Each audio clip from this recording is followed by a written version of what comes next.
आज 21वीं सदी में मनुष्यता एक अत्यंत महत्वपूर्ण निर्णायक मोड़ पर पहुंच रही है। बड़ी महत्वपूर्ण निर्णायक घड़ी है। हर 2500 साल में मनुष्यता काल चक्र के अनुसार एक महत्वपूर्ण निर्णायक मोड़ पर पहुंचती है।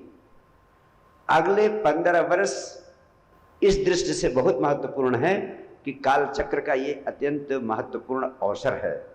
ये वो समय है जब मनुष्य के भीतर परम आनंद की ऊर्जा प्रकट होने का बहुत ही प्रकृति का महत्वपूर्ण आयाम जन्म लेता है और वह महत्वपूर्ण अवसर आ चुका है।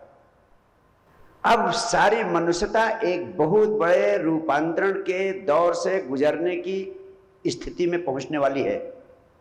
आज से 5000 साल पहले भगवान कृष्ण के समय में यह अवसर आया था, जब हजारों लोग बुद्धत्व की अवस्था को उपलब्ध हुए, परम आनंद की तरंग दुनिया में फैली। उसके बाद 2500 साल बीते होंगे, भगवान बुद्ध महावीर का समय आया और उस समय भी बड़े पैमाने पर हजारों लाखों लोग बुद्धत्व को, परम आनंद की अवस्था को उपलब्ध हुए। उस समय सारी दुनिया में तमाम सारे देश आध्यात्मिक और भौतिक दृष्टि से परम समृद्धि की ऊंचाइयों पर थे।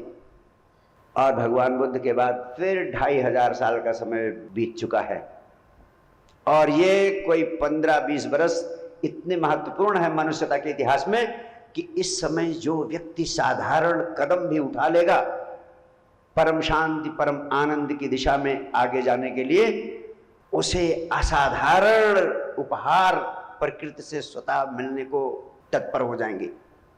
यह अवसर मनुष्यता के इतिहास में भुलाया नहीं जा सकेगा। हजारों लाखों बीज फूटेंगे मनुष्य के भीतर और जिन्हें हम साधारण लोग कहते हैं, सामान्य आदमी कहते हैं, ऐसे लोग जनक और अर्जुन की भूमिका में होंगे। मैं इसीलिए कहता हूं कि आप भाग्यशाली हैं कि शांति की दिशा में, आनंद की तलाश की दिशा में, परमात्मा की खोज की दिशा में आपका कदम तो उठा है। 15 से 20 साल का समय वो महत्वपूर्ण समय होगा जब 10,000 साल में जितने वैज्ञानिक इस पृथ्वी पर नहीं थे, उससे ज्यादा वैज्ञानिक इन 15, 20, 25 सालों में आपको जीवित मिलेंगे। यानी पिछले 10,000 सालों में जितने वैज्ञानिक हुए होंगे, कम से कम उसके 90% वैज्ञानिक दुनिया में आगामी 15 से 25 वर्षों के भीतर आपको जीवित मिलेंगे। और पिछले 10,000 वर्षों में जितने बुद्धत्व को, परम आनंद को उपलब्ध हुए लोग होंगे, कम से कम उसके 90% जीवित लोग आगे 15 से 25 वर्षों में आपको पूरी दुनिया में परम आनंद, बुद्धत्व की अवस्था को उपलब्ध करते हुए मिलेंगे। अगर ऐसे समय में, ऐसी घड़ी में चूकते हो तो सिर्फ अपने कारण ही तुम चूकोगे, अन्यथा ये अस्तित्व, पूरी प्रकृति आपको सहयोग देने के लिए उठ खड़ी है। अगर इस बार चूक गए तो 2500 साल पछताना पड़ेगा, क्योंकि 2500 वर्ष बाद यह अवसर आपको मिलेगा। तब तक जाने कितने जन्म आपको लेने पड़ेंगे। इस महत्वपूर्ण घड़ी में बहुत आनंदित हूं, आपको अपने प्राणों की सौगात अर्पण करने जा रहा हूं। और मैं आपसे कहूं, अध्यात्म जगत के इतिहास में जो आज तक नहीं हुआ, अध्यात्म जगत का सारा सार आपको सिर्फ 3 महामंत्रों के माध्यम से उपलब्ध कराना चाहता हूं। अगर इन 3 महामंत्रों को आपने समझ लिया तो आपके भीतर क्रांतिकारी रूपांतरण की प्रक्रिया आज से ही शुरू हो जाएगी। Right from today, right now, right here. प्रतीक्षा करने की जरूरत नहीं पड़ेगी। गीता, कुरान, बाइबल, दुनिया के जितने धर्म अब तक पैदा हुए हैं, धर्म और अध्यात्म के नाम पर जो कुछ कहा गया है, उस सब का सार, संक्षेप इन 3 महामंत्रों में समाया हुआ है।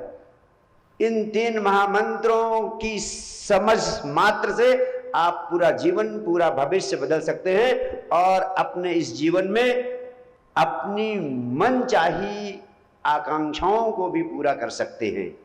यम यम चिंतयते कामम तम तम प्राप्नोति निश्चितम। धन से ध्यान तक, पदार्थ से परमात्मा तक, हर मनचाही चीज आपको इन 3 महामंत्रों की समझ से उपलब्ध हो सकती है। और फिर इसी के साथ आपसे कहना चाहता हूं, इन 3 महामंत्रों की सफलता जिस सूत्र से मिल सकती है, उस चौथे सूत्र का अभिज्ञान भी आपसे कराना चाहता हूं। ये 3 महामंत्र क्या हैं? पहला महामंत्र है, जिंदगी में मनचाही चीजों को पाने के लिए विचार शक्ति के विज्ञान का प्रयोग कीजिए। दूसरा महामंत्र, जिंदगी में मनचाही अवस्था को उपलब्ध करने के लिए 24 घंटे में आधे घंटे विचार शून्यता की अवस्था में होने का अभ्यास कीजिए। और तीसरा महामंत्र है, हर पल आनंदित रहने का विज्ञान सीखिए। और ये 3 महामंत्र आपको सिद्ध हो गए तो मैं अपने सदगुरु को साक्षी मानकर कहता हूं, गीता, कुरान, बाइबल में कुछ भी नहीं बचता है जिसके लिए आपको इन ग्रंथों को पढ़ना पड़े। सारे ग्रंथ इन 3 महामंत्रों के भीतर समाहित हो जाते हैं।